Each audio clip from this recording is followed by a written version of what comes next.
In this video, I will show you how I made this cat drawing so realistic, and I will also share some of my secret tips that you can instantly apply and see the guaranteed results.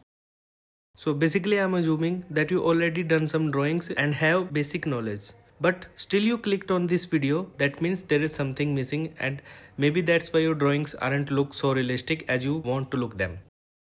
Now honestly, I don't know what's your exact problem, but still for that you can comment below and send me your artwork links on my Instagram. I will guide you and give you proper solution based on your specific problem on my Instagram.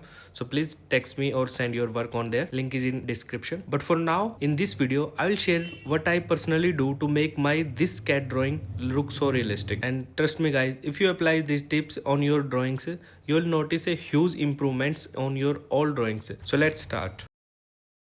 So first of all, I choose a high quality reference photo.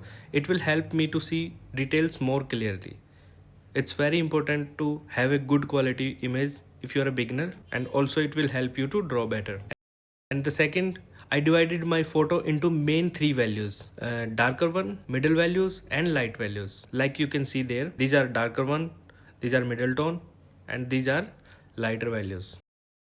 And then third, I decide and pick my materials based on these values. For example, for darker part I use charcoal pencils, for lighter part I use graphite pencils, and for middle tone I use the pencil that falls between graphite and charcoals, and I found the stellar black pencils are the best fits for this.